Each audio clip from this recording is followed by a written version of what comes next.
Okay, so now let's first recall what is isentropic process. A process can be called isentropic if you can satisfy two requirements. They are first one adiabatic, meaning there's no heat transfer. And the second requirement is reversible. Sigma entropy production must be equal to 0. And if you can satisfy those two requirements, the process is called isentropic. And what's so nice about isentropic? Delta S must be equal to 0. Entropy does not change. Okay, so now we give you two equations which you can use if the process is isentropic. If the process is isentropic, you can use the following equations. T2 over T1 equal to P2 over P1. Index is K minus 1 over K equal to nu1 over nu2. Index K minus 1.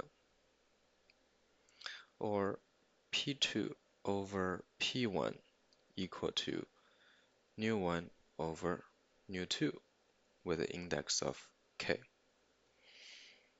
If the process is isentropic, you can use any of those equations. And K in those equations means Cp over Cp, specific heat at constant pressure divided by specific heat at constant volume. K is called specific heat ratio. And if the substance is air, value of K is 1.4. Okay, and next one, we introduce isentropic efficiencies.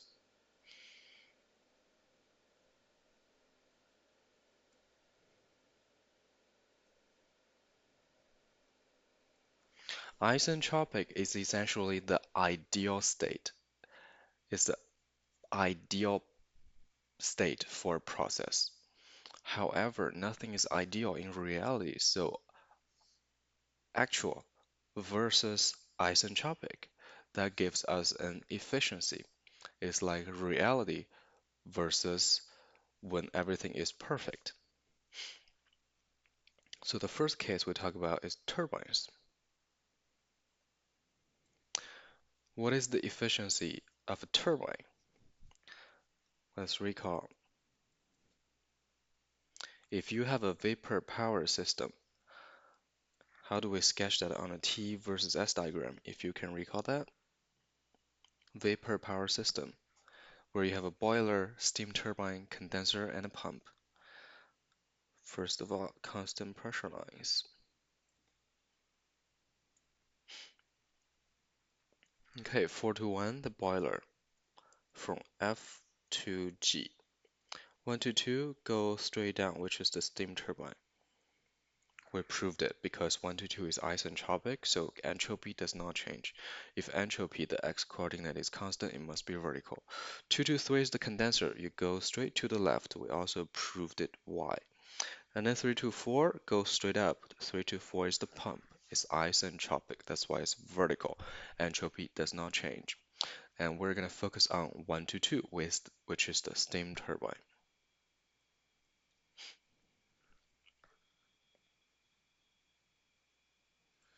So now let's just focus on 1 to 2 alone. We're going to sketch a T versus S diagram. Again, we have a vapor dome and then constant pressure lines.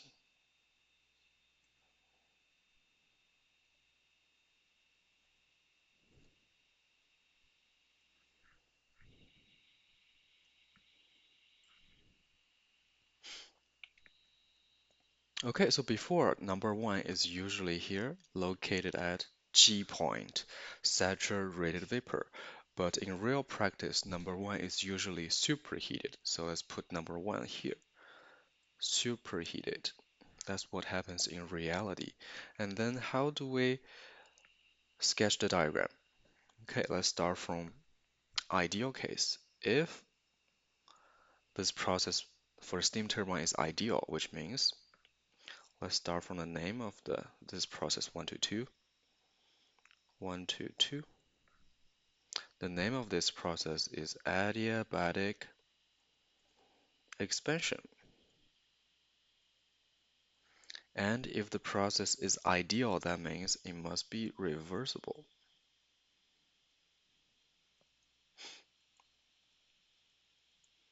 Adiabatic plus reversible, what does that give us? If you satisfy those two requirements, this process is isentropic. And what's so nice about isentropic? Delta S is equal to 0, which means entropy does not change. And entropy is my x-coordinate, so that means my x-coordinate must be constant, which means 122 must be a vertical line. So 122, you go straight down. That's number 2.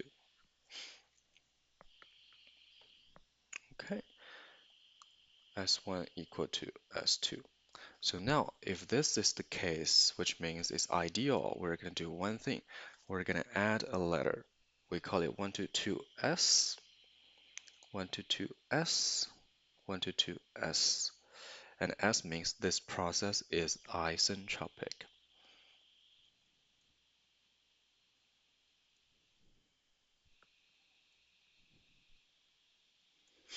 So if you see this letter S, that means this process is ideal and is isentropic.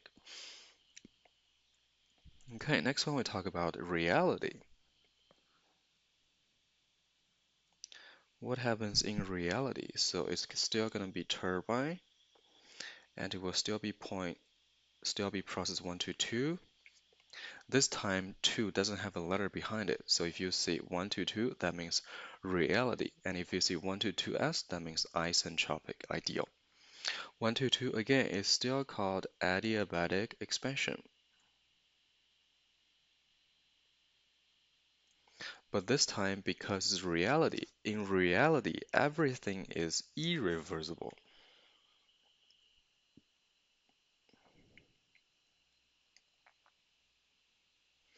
If that's the case, this process is no longer isentropic. It's not isentropic anymore. If it's not isentropic, what's going to happen? Delta S will no longer be equal to 0, but must be greater than 0. We proved it earlier, but if you forgot, let's do it again. We can prove it. If the process is adiabatic and irreversible, entropy must become bigger, meaning delta S must be greater than 0. How do we prove this? We can prove this from entropy rate balance equation. Because this is the control volume, so we use the long version.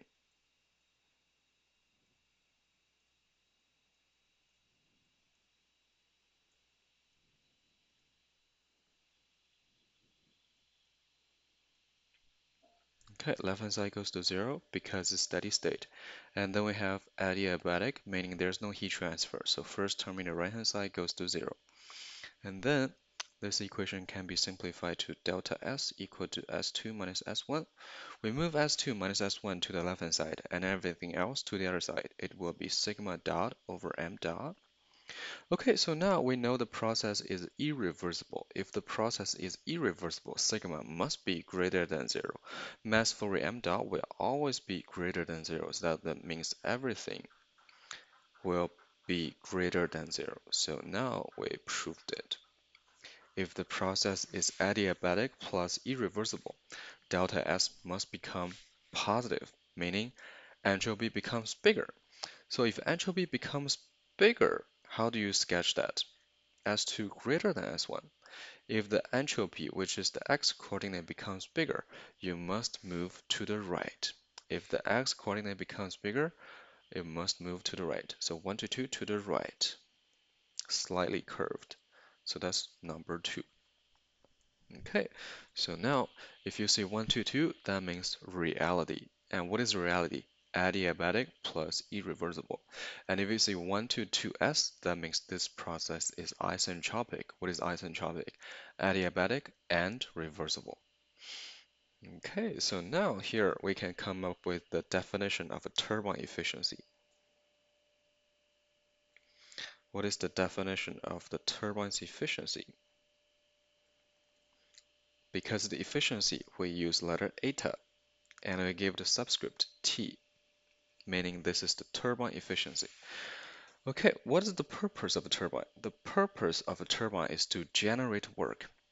Which case you think would generate more work? Ideal or reality? Because we need to use the bigger one as the denominator and the smaller number as the numerator. So which one can generate more work? Ideal or reality? It must be ideal. So the denominator will be work from the turbine, work generated by the turbine if the process is ideal, meaning isentropic. The numerator must be the smaller one. So that is the work generated by the turbine when it's reality. Okay, so now what we do is we divide both of them by time. So it becomes W dot.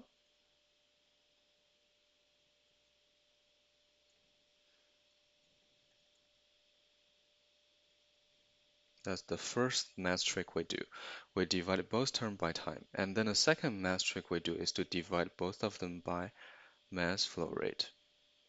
Mass flow rate. So now we can further simplify this equation. We're looking for W dot over M dot. What equation should we use? We should use first law. So now we go to first law. And remember, this is a control volume, so you have to use the long version of first law. Q dot minus W dot CV plus M dot H1 plus 1 over 2 V1 squared plus GZ1 minus M dot H2 plus 1 over 2 V2 squared plus GZ2. And right hand side is dE over dt. So now let's simplify this equation. First of all, steady state, right hand side goes to 0.